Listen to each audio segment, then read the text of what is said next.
Gente, boa noite. Eu me chamo Adriana. Estou, né, professora do IBDEC, porque eu já fui aluna em 1900 e bola, né, Lu? Há muitos anos atrás. A gente nem fala essa data, mas eu tive a oportunidade de ser aluna do IBDEC. E depois, iniciando com o aprendizado do IBDEC, eu fui me aperfeiçoando, fiz outros cursos e fui aí adquirindo experiência. E agora estou aqui nesse lugar especial demais, né? Graças a Deus. E graças a Lu, que confia aí no trabalho da gente. Eu tenho 25 anos de experiência na área de recursos humanos. Hoje eu trabalho com mentorias para a área de RH, né? Além dos cursos que a gente oferece aqui no IBDEC. Então, estou sempre apoiando as empresas nesse lugar. E aí a gente está sempre se atualizando, né?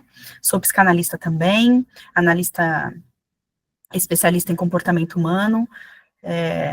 Já tem uma paixão aí por pessoas, que não é, né, não é só números, é gente também, e não é só gente, é números também. Então, a gente vai enxergar o quanto o departamento de RH cresceu, expandiu, e de que forma a gente está caminhando aí, né? Antigamente o RH ele tinha um lugarzinho ali no cantinho para pagar salário, dar advertência, mandar embora, e agora ele vai para um lugar estratégico na empresa, e ele se torna um departamento, né, eu sempre coloco ele como o departamento mais importante, o braço direito aí de qualquer diretoria ou qualquer área, qualquer empresa que tem esse olhar para pessoas e que sabe o que é ter um ambiente produtivo, né? Bom, eu vou dividir a tela aqui com vocês, porque eu trouxe um slidezinho para a gente ter de referência, que eu acho que fica legal. Deixa eu dividir aqui, acho que foi. Foi. Deu. Bom, ótimo. Então, a nossa palestra, ela vai falar de habilidades e conhecimentos essenciais para o profissional de RH, que lugar ele está, né, e para onde ele pode ir, até onde ele pode chegar. É importante que a gente esteja muito aberto para a gente enxergar o tamanho que é um profissional de RH. A gente precisa partir desse lugar de escolha. Eu escolho ser um profissional incrível, e aí a partir daí que eu consigo mostrar a importância dessa função dentro de uma empresa. Quando a gente fala de RH, a gente primeiro começa com uma pergunta que eu quero fazer para vocês, que eu acho que é extremamente importante. Quando foi a última vez que você se sentiu verdadeiramente preparada ou preparado para qualquer desafio no setor de RH? E quando eu falo preparado, é o solucionador de problemas. Será que eu sou hoje um RH que soluciona problemas?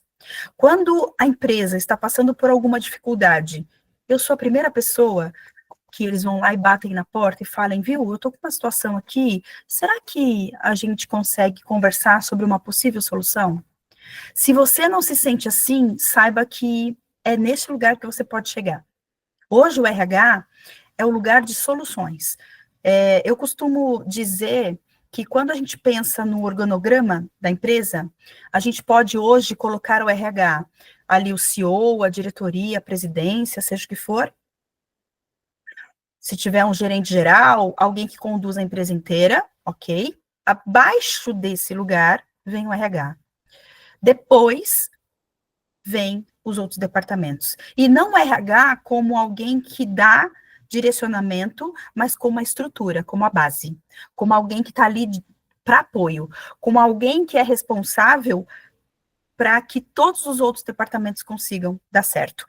É a ponte que eu costumo chamar entre a diretoria, CEO, gerência geral, e todos os departamentos e, consequentemente, os funcionários. Esse é o RH que as empresas buscam hoje. Sabia que mais de 60% dos profissionais de RH sentem que poderiam ser mais valorizados se tivessem uma especialização estratégica? Então, olha que interessante. Será que hoje eu estou sendo visto como eu mereço na empresa? E quando eu falo sendo visto como eu mereço, eu não estou falando de quem está te vendo, eu estou falando do que você está mostrando para a empresa. Será que hoje eu consigo ser visto como eu mereço? Será que eu estou preparado para isso? Será que eu estou buscando o conhecimento necessário para me tornar alguém extremamente estratégico? Porque se eu não estiver ainda, aí eu preciso realmente entender o que a empresa precisa, o que falta ali para que essa empresa seja uma empresa incrível e o que eu posso agregar nesse lugar. Porque é a partir da necessidade que eu consigo me mostrar. Então, não adianta eu chegar lá e dizer assim, poxa, eu quero ser um funcionário, um RH estratégico, quero ser o funcionário que, né, todas as empresas estão buscando. Mas se eu não entender a necessidade da empresa, talvez eu não me encaixe nesse lugar, né? É como eu dar um presente que a pessoa não gostou. Às vezes a gente fala, poxa, fiquei tão chateado que eu dei um presente para aquela pessoa e ela não gostou. Se nós tivéssemos a maturidade de perguntar o que a pessoa está precisando, a gente não teria dúvida de que a pessoa ia gostar. Então, olha que interessante, a gente oferece o que a pessoa não quer e fica chateada porque a pessoa não gostou. Às vezes a gente faz isso com o nosso ambiente de trabalho também. A gente não oferece para a empresa aquilo que exatamente ela precisa e depois a gente fala, poxa, a empresa não me valoriza. Ela não te valoriza ou você não é exatamente o que ela quer? Tem uma coisa muito legal que é uma reflexão que eu costumo trazer com tantos anos de RH, né? Passando por processos de recrutamento, seleção e demissão, a gente não manda embora aquele funcionário que não tá bom, aquele funcionário que é ruim. A não ser que ele tenha um líder problemático, né? A não ser que ele tenha um líder que puxou o tapete dele. Caso contrário, a empresa não demite aquele funcionário que é um bom funcionário. Então, se por um acaso eu não estou sendo visto, se por acaso eu saí, que eu entendi que eu fui lá, né, não fui valorizado, e a empresa me mandou embora, e eu senti ali que não foi honesto, é importante eu avaliar o que realmente eu entreguei. E quando eu olho para o departamento de recursos humanos, eu preciso me posicionar a partir de mim. Abrir os meus olhos, tirar a minha venda e falar, peraí, o que está precisando aqui? Recrutamento e seleção. Nossa, isso, aquilo. Eu vou me especializar nisso para entregar o melhor, tá? Então, a gente pode partir desse lugar. Por que se tornar um profissional diferenciado? Para que eu preciso fazer isso? Aí eu trouxe algumas observações para a gente pensar. As empresas valorizam profissionais que dominam as áreas técnicas e específicas. Então, por que eu preciso de conhecimento? Para que eu realmente consiga ser visto. A diferenciação é o caminho mais curto para promoções e reconhecimento. O que é a diferenciação? É aquele funcionário que é diferenciado. Ah, eu já tive 10 RHs aqui na empresa, mas os 10 RHs trazem o mesmo conceito, um traz de uma forma, outro traz de outro, mas o diferenciado, o que é que ele faz?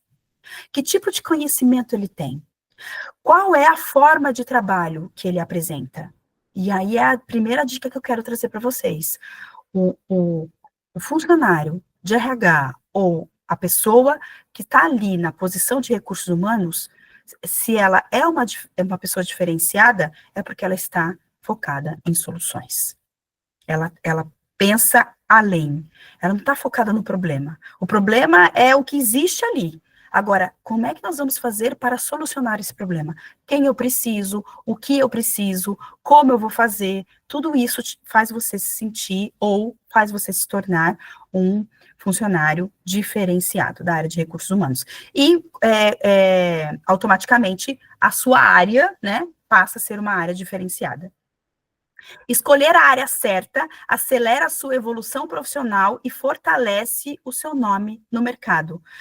Dentro da área de recursos humanos, eu tenho vários fragmentos ali. Então, é importante que eu me identifique com aquilo que faz mais sentido para mim, aquilo que eu tenho mais habilidade, mais facilidade, para que eu consiga me destacar com mais agilidade. Ah, Adriana, e se eu não tiver muita facilidade com uma área, é melhor eu nem tentar? Claro que não. Todos nós somos capazes de aprender qualquer coisa. Mas aí eu preciso ter a noção de que eu preciso de um tempo um pouco maior para me especializar. Depois da especialização, eu preciso do mínimo de experiência para eu poder conseguir acelerando a minha evolução. Mas se eu já consigo encontrar a área correta, que eu tenho mais habilidade, que eu gosto mais, com certeza o meu caminho ele vai acelerar muito mais. Como escolher a sua área? Escolha a interseção entre o que você gosta, o que faz bem e o que o mercado precisa. Então, o mercado, e quando eu chamo de mercado, eu estou falando da própria empresa, eu estou falando o mercado em si, se eu estou aqui em busca no mercado, então o que está, né? Vou dar um exemplo aqui para vocês entenderem. O assunto do momento é psicossocial, NR1. Poxa, será que eu preciso me especializar nessa área para que eu possa ser vista de forma diferente no mercado? O assunto do momento é liderança. Poxa, será que eu preciso me especializar? Nossa, Adriana, o que tem a ver RH com liderança? Tudo a ver. Será que eu preciso me especializar na gestão de pessoas para eu saber como é que eu vou lidar com a liderança e o que eu posso ter de apoio da liderança, que a liderança vai me ver como um departamento extremamente importante? O que o líder precisa do RH? O líder precisa do RH para avaliar um treinamento, o líder precisa do RH para fazer um recrutamento de seleção, o líder precisa do RH para desenvolver um colaborador, o líder precisa do RH para processos. Então, são muitas coisas que auxiliam a liderança e que o RH pode entregar. Então, a primeira coisa que eu preciso fazer é do que eu mais gosto. O que eu já consigo fazer com uma certa habilidade? E o que o mercado está precisando? Se eu for encaixando isso, facilita a minha escolha e a minha velocidade. As áreas que mais se destacam no mercado. Eu trouxe aqui algumas opções que fazem muito sentido e que, de alguma forma, é importante que eu tenha um RH que conheça, né? Algumas áreas que, se eu tiver conhecimento, se eu tiver habilidade, eu consigo me destacar no mercado. Uma delas é cargos e salários. O que é a área de cargo, o pilar de cargos e salários? Cargos e salários é uma área que exige pensamento analítico e justiça. Olha que interessante, né, gente? Adriana, justiça? Sim. Sim, porque quando eu for montar um plano de cargos e salários, eu preciso olhar para o mercado, eu preciso saber do que a empresa dá conta, da situação financeira da empresa, e eu preciso encontrar um meio termo, preciso ter bom senso, para eu saber como é que eu vou trazer um planejamento de cargos e salários que seja atrativo, que ele consiga concorrer com o mercado, mas que ele não vá afundar a empresa, né? Então, eu tenho que ter esse olhar. Construir uma política salarial coerente evita perdas de talento e garante equidade dentro das equipes. Eu consigo construir uma política que seja adaptada para a empresa, que eu consiga manter os talentos ali e que eu consiga tornar as pessoas, poxa, eu tenho aqui um grupo de pessoas com um talento específico, que elas se sintam valorizadas da mesma forma, porque eu preciso ter ali um lugar de pertencimento. O que é pertencimento? Aqui é uma empresa que não é escolhido porque é amigo do dono, porque nossa, puxa o saco do RH. Não. Aqui eu crio um plano de cargos e salários onde todas as pessoas conseguem evoluir produzindo. E tem um detalhe, gente. Quando eu penso num planejamento de cargos e salários, eu preciso pensar em lucro. O que significa isso? O que é lucro? O lucro eu aumento o salário daquela pessoa que produz mais. Quando ela produz mais, ela traz mais dinheiro para a empresa. Isso é que eu tenho que linkar. Então, quando eu paro e penso, como é que eu vou construir um plano de cargos e salários? A primeira coisa que eu tenho que pensar é, como é que eu vou trazer lucro para a empresa? Porque o funcionário que está aumentando o salário dele, ele tem que se pagar. Eu não posso trazer um plano de cargos e salários onde eu vou onerar custo para a empresa sem nenhum tipo de crescimento. Porque se eu estou aumentando o salário é porque eu estou ganhando mais. Eu preciso ter esse modelo de pensamento para eu conseguir construir um projeto de cargos e salários adequado, sólido e construtivo, tá? O E-Social. Dominar o E-Social é sinônimo de evitar multas, manter conformidade e valorizar o seu currículo. É técnico, mas cada vez mais essencial. Então, quando eu penso no RH, eu preciso pensar num parceiro do RH. Quem é parceiro do RH? O DP. RH e DP precisam trabalhar juntos. Então, se eu sou lá uma pessoa sozinha no RH, provavelmente eu tenho um escritório de contabilidade. Quem é o escritório de contabilidade? É o DP. Então, o que, que eu tenho? Eu faço uma parte do departamento pessoal, que quem faz é o escritório de contabilidade, mas eu estou aqui como RH, olhando para o e-social. E quando eu olho para o e-social, eu estou olhando, eu estou pensando lá na possibilidade de não ter ali uma multa, de não ter um dado errado, de ter uma estrutura sólida, de construir políticas saudáveis, de ter um plano que seja sustentável para que eu saiba o que eu tenho que fazer, uma construção de apresentação de RH que eu envolva o e-social ou que eu envolva esse departamento para que eu consiga entregar o resultado que eu preciso pensando numa área de recursos humanos. Ah, Adriana, a empresa que eu trabalho não tem RH, só tem DP. Então, o e-social, eu vou pensar num modelo realmente de estrutura de departamento pessoal. Eu tenho um pezinho ali, né? Eu olho para o todo, mas o e-social, ele é prioridade, ele é base da minha função, porque eu preciso ter conhecimento de e-social para fazer parte da estrutura da área de recursos humanos, e eu gosto de chamar de área de gente e gestão, né? Porque daí eu trago RH, DHO, departamento pessoal, que envolve todas essas três áreas que é esse núcleo de gente. Outra área importante é recrutamento e seleção. Ir além do currículo. Aqui entra a inteligência de prever compatibilidade, fit cultural e construir times de alta performance. Recrutamento e seleção, gente, não é só pesquisar currículo, fazer entrevista e colocar para dentro. Não é. Recrutamento e seleção é muito mais que isso. Recrutamento e seleção é eu ter a habilidade de fazer com que este colaborador combine com a empresa e com que a empresa combine com ele. Ou seja, quando eu falo de fit cultural, eu estou falando que esse colaborador combina com a cultura.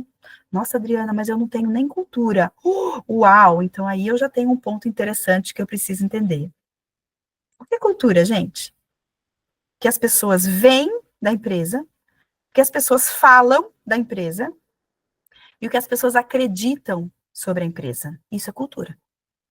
O que as pessoas veem na sua empresa é exatamente o que elas falam? É exatamente o que elas acreditam? Ou tem uma divergência aqui? Se tem uma divergência aqui, a minha cultura precisa ser trabalhada. E aí, se eu tenho conexão com o que elas veem, com o que elas falam e com o que elas acreditam, eu consigo construir um fit cultural, porque daí eu vou trazer uma pessoa que combine não só um processo de análise comportamental, de habilidades técnicas, né, que são os skills, mas sim alguém que culturalmente combine. Por exemplo, a empresa que eu trabalho é uma empresa que tem uma cultura de colaboração. Todos aqui colaboram para que tudo dê certo. Será que este colaborador, será que este candidato que eu estou trazendo, ele tem esse perfil? Ou ele pode ser treinado para encaixar neste perfil? E aí estão os valores, aí está a missão, visão, valores. Então é importante que eu pense em tudo isso antes de fazer um recrutamento e seleção. Então, olha quanto o recrutamento e seleção, ele é um lugar extremamente expandido, e não só analisar currículo e contratar. Tem outra coisa, né, que é, eu preciso mesmo daquela vaga? Como é que o RH analisa a necessidade de contratar? É do RH essa missão, do RH estratégico. O RH estratégico, ele já parte lá da análise, de sentar com o líder e falar assim, vamos entender por que você está precisando desse colaborador. Mesmo porque eu só contrato por 3 motivos. Para substituir um funcionário, porque a empresa expandiu ou porque eu tenho um cargo novo. Se não for por esses 3 motivos, a empresa não precisa de contratação. Será que eu sei avaliar esses 3 motivos? Será que eu sei fazer essa análise? Então, olha a expansão que está um processo de recrutamento e seleção. Eu estou preparado para isso? Eu tenho esse nível de conhecimento? Se eu não tenho, aonde eu posso buscar? Quem é que me entrega esse conhecimento? Quem consegue me preparar para esse lugar no mercado? Imagina eu chegando lá na empresa e conseguindo fazer uma análise se realmente aquele colaborador que o líder pediu para você, se realmente é necessário. E mais do que isso, mostrando para o líder uma solução. Se não encaixou nessas três necessidades, qual é a solução que eu vou trazer para o líder? Um treinamento? Uma melhoria na produtividade? Então, esse é o papel do RH estratégico. É assim que eu consigo conduzir se eu tiver esse olhar expansivo. Inteligência artificial. Um RH hoje que não usa inteligência artificial, gente, está fora, né? Está atrasadíssimo. A inteligência artificial, ela multiplica o seu tempo. Eu não preciso nem fazer nenhum tipo de curso de... Como que é? Organização de tempo. Como é que é o curso que chama quando organiza o tempo lá? Tem um curso, né, para isso? Agora eu não preciso com inteligência artificial. Eu consigo montar... Gestão do tempo. Gestão de tempo, isso, Lu.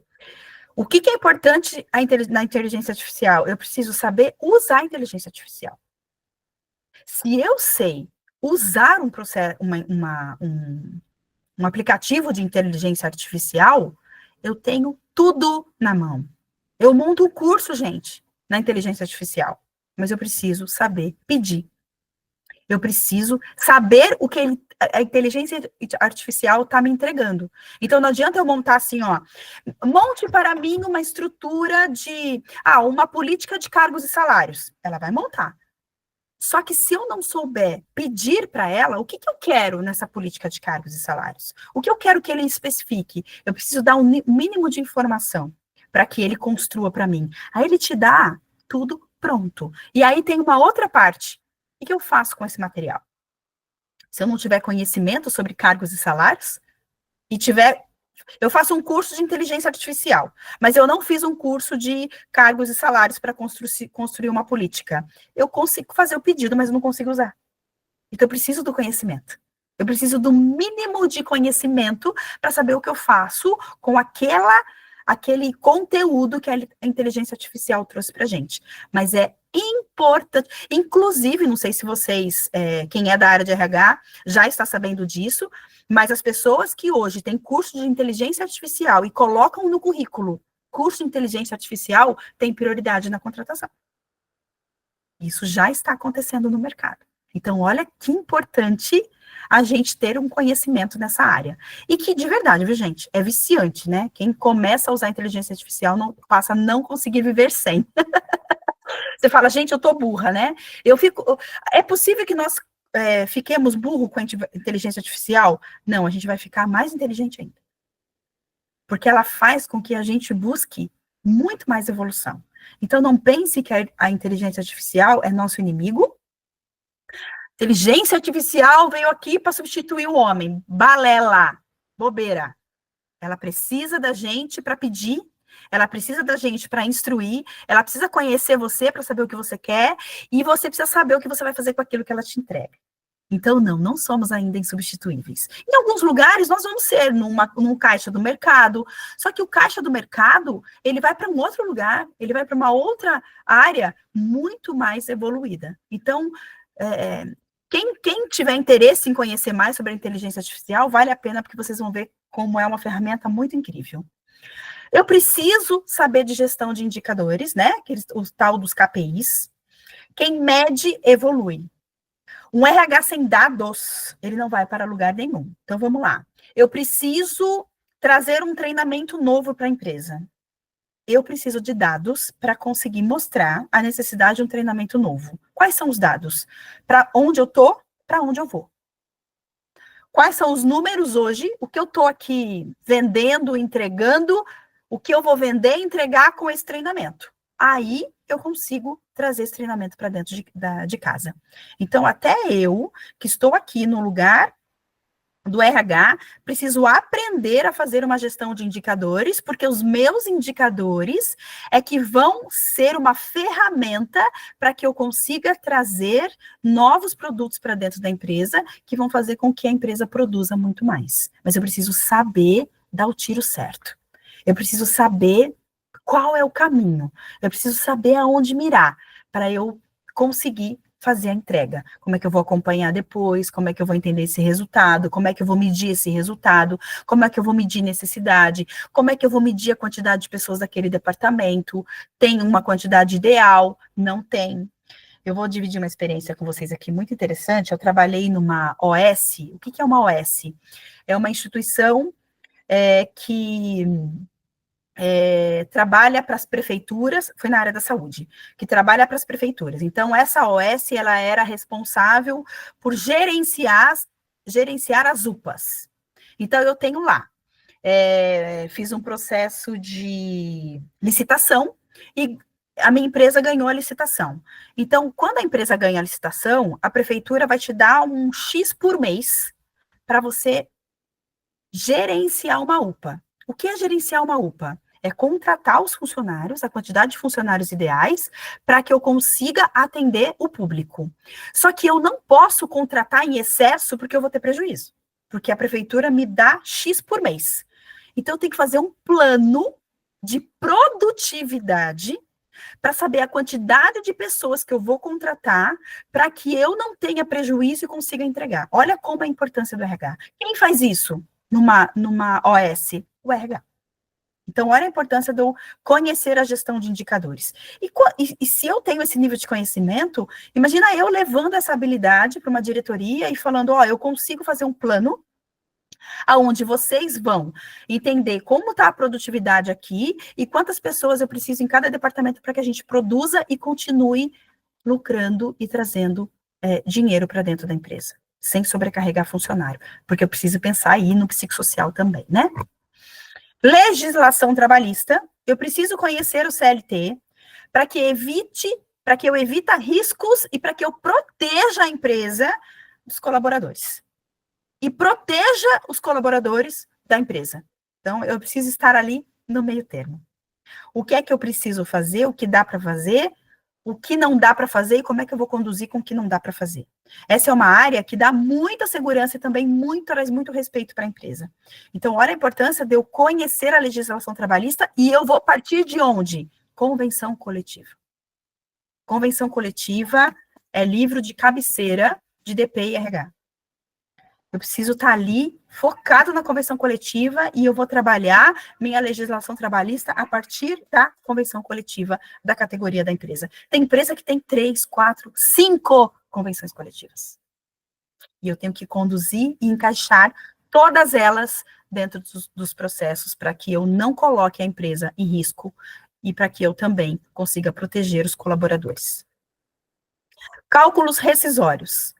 Nada de medo de números, né? Ai, meu Deus, sou de RH, eu sou de, como que é? Sou de humanas, não sou de exatas. Isso aí já era, né, gente? É balela. Hoje não tem mais isso. Mesmo porque hoje está tudo muito mais fácil, né? Nós temos ali, mesmo quem conduz ali, quem traz um Excel, quem trabalha manualmente, consegue trabalhar com fórmulas e tudo muito mais prático. A gente não tem mais calculadora, a gente não precisa mais disso, né?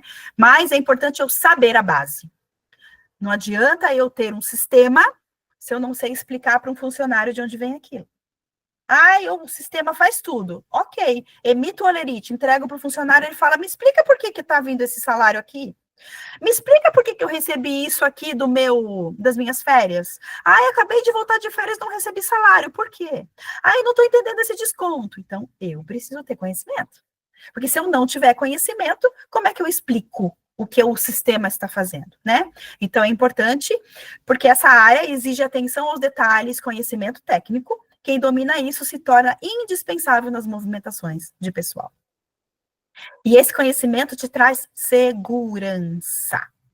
E também possibilidade de não errar, né? Porque sistema, gente, não sei se vocês sabem disso, né? Claro que todo mundo sabe, mas o sistema é feito de alimentação, ou seja, ele entrega aquilo que eu alimento. O sistema, eu aperto um botão e ele faz, desde que eu alimente ele antes. Então, não sei se alguém já participou de implantação de sistema, você leva dias só no input de informações, informação, informação, informação. A partir dali é que eu aperto um botão e ele faz sozinho, tá? Mas antes disso, eu tô ali colocando informação. E se eu não colocar a informação correta, ele calcula errado, né? Então, eu preciso, no mínimo, de conhecimento. Então, é importante que eu saiba cálculos rescisórios. O RH e o departamento pessoal devem atuar juntos. Por que devem atuar juntos, né? Quais são os benefícios deles estarem ali juntos? Embora tenham funções distintas, o RH e o DP são complementares. Quando trabalham em sintonia, os resultados são muito mais consistentes. Então, o RH, ele tem um foco em recursos humanos. Tudo que envolve recursos humanos. O DP tem um foco muito mais em dados, números e cálculos. O RH não calcula? Calcula. O DP não cuida de pessoas? Cuida, mas se complementam nesse lugar, tá? Então, quando eu pego um RH, um indicador, por exemplo, ele é uma ferramenta de RH e trabalha com números. Quando eu pego uma entrega de holerite, um processo de férias, um cálculo de vale transporte, ele é do DP, mas eu estou ali lidando com pessoas. Eu tenho que saber ter empatia, porque a pessoa talvez tenha dificuldade de entender, eu tenho que saber explicar, eu tenho que ter uma habilidade ali de explicação, de acolhimento, né? Então, os dois se complementam porque os dois se misturam em algum lugar, tá? Eu trouxe para vocês uma breve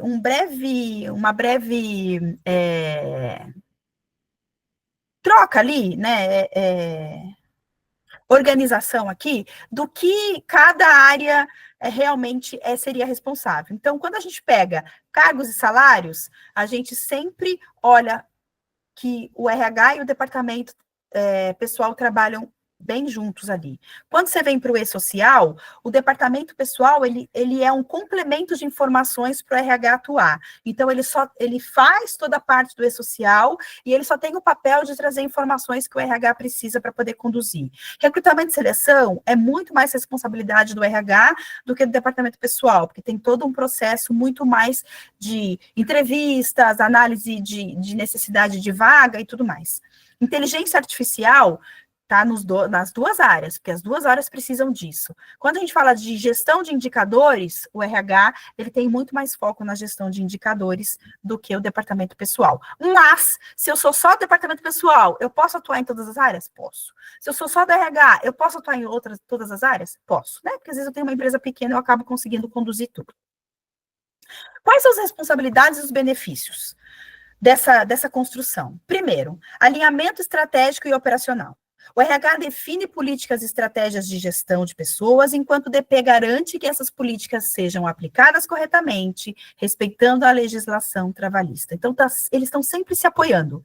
Redução de riscos e retrabalho. Quando há comunicação clara entre os dois setores, evita-se erros em admissões, demissões, folha de pagamento e benefícios, o que reduz passivos trabalhistas e melhora a experiência do colaborador. O que mais tem de benefícios e responsabilidades? O ambiente de trabalho mais saudável. O RH cuida do clima organizacional e do bem-estar, enquanto o DP assegura que os direitos dos colaboradores estejam sendo cumpridos. Juntos, eles promovem um ambiente mais justo e produtivo. A eficiência nos processos. A integração entre os setores permite automatizar rotinas, liberar tempo para decisões e estratégias e melhorar a produtividade da equipe. Eu quero trazer aqui algumas dicas para vocês que vão também auxiliar na escolha de cursos que possam complementar a minha área e como eu posso encontrar ali a necessidade que a empresa está tendo para que eu faça uma boa escolha, para que caminho eu vou conduzir. Primeiro, reflita sobre as suas habilidades naturais. Quais habilidades eu tenho que são naturais, que vão me auxiliar nesse processo? Depois, converse com profissionais da área, troque experiências. Converse com outras pessoas. O que elas estão fazendo de novo, o que elas estão fazendo de diferente, o que elas têm curiosidade em fazer. Façam essas trocas. Teste. Aproveite os cursos como um laboratório. Um curso que talvez eu não tenha nem ideia de que seja necessário, talvez eu fazendo ele pode abrir uma possibilidade de enxergar algo dentro da empresa que eu não estava vendo, porque eu não tinha o conhecimento específico. E se permita mudar. Toda experiência, toda nova experiência sempre agrega. Eu trouxe aqui essa empresa Control ID é uma empresa de ponto eletrônico e ela tem uma frase que eu gosto muito. A colaboração entre os departamentos desempenha um papel fundamental na criação de um ambiente de trabalho saudável e na extração do melhor de cada funcionário. Então, olha a importância do conhecimento, né? Olha a importância da gente dividir tarefas e trabalhar sempre juntos. E eu vou deixar uma frase aqui para vocês, para finalizar, que eu acho que vai fazer bastante sentido. Você pode continuar sendo só mais um, ou pode ser um profissional que toda a empresa sonha em ter. A escolha e o conhecimento estão nas suas mãos. Escolha e pense no que você vai fazer com isso. Muito bom! Deixa eu parar aqui. Alguém tem alguma dúvida? Eu tô arrepiada.